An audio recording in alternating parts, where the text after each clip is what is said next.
Hello students, this is the first video of most important questions from Biotechnology Chapter 11, Principle and Processes. So let's start. So on page number first of the chapter of biotechnology, the first important question that comes is define biotechnology according to EFB, means according to European Federation of Biotechnology. What is the definition of biotechnology? See, biotechnology means the integration of natural science and organism.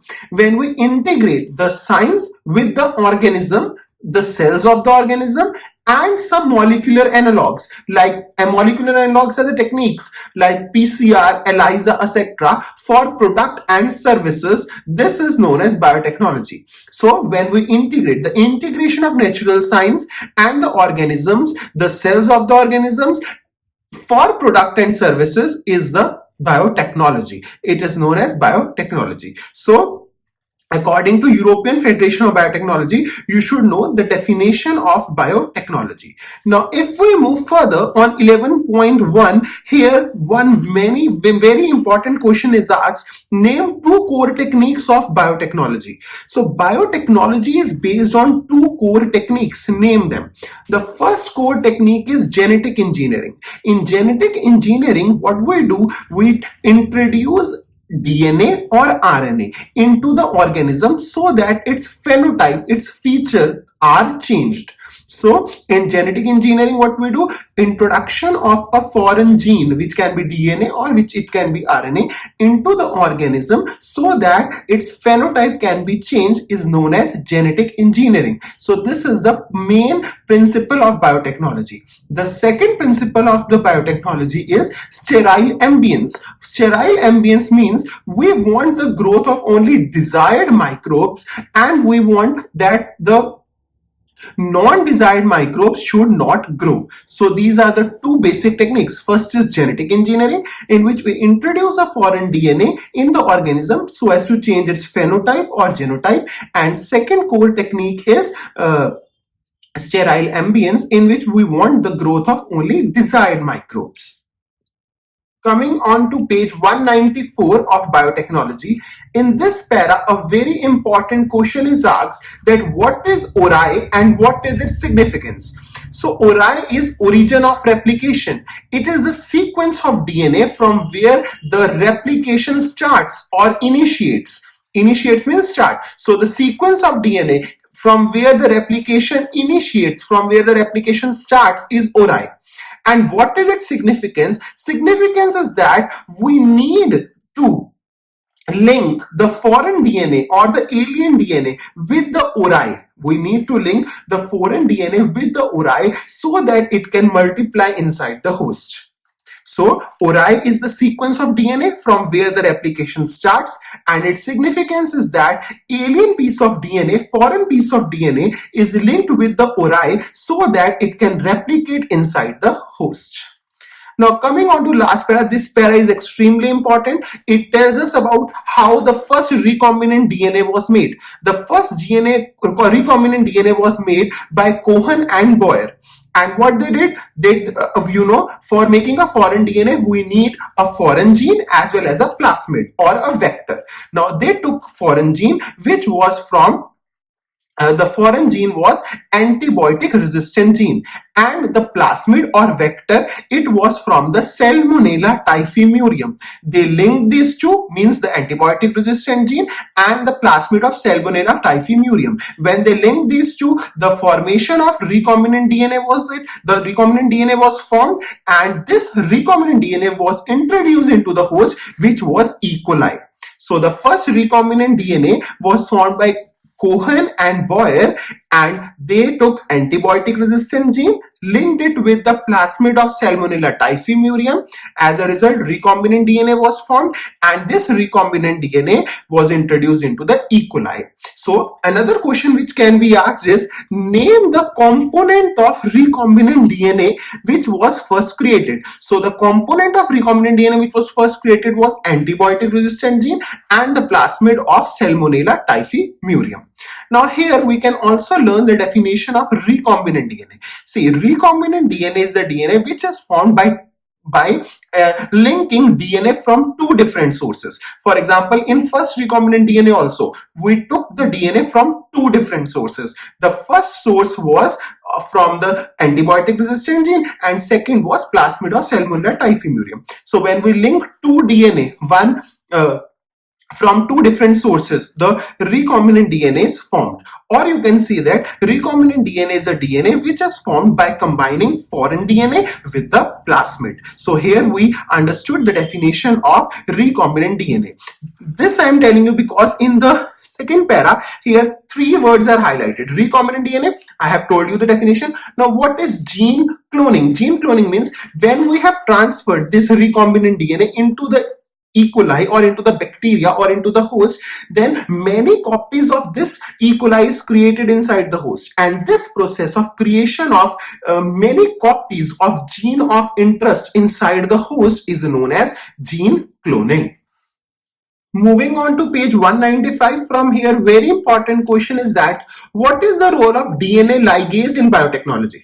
We know when we constructed the first recombinant DNA, we took an antibiotic resistant gene and we took the plasmid, and I told you that they combined, they joined to form recombinant DNA. So what facilitates this joining? What helps in the joining of recombinant of the antibiotic resistant gene and the plasmid? That enzyme which helps in joining the two DNA, foreign DNA and the plasmid, is the DNA ligase. So DNA ligase role is in joining the two foreign DNA.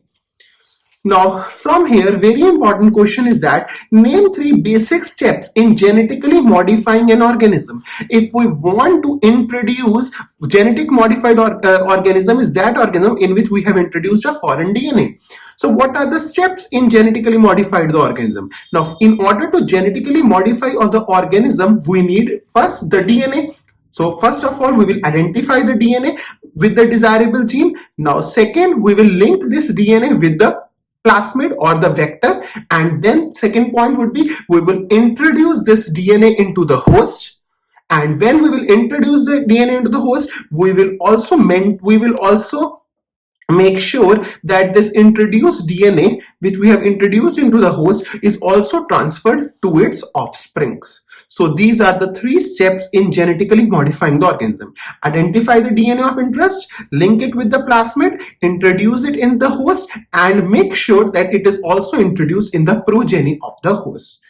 Now from 11.2, tools of recombinant DNA technology. This is the question which is asked many times. What are the tools of recombinant DNA technology?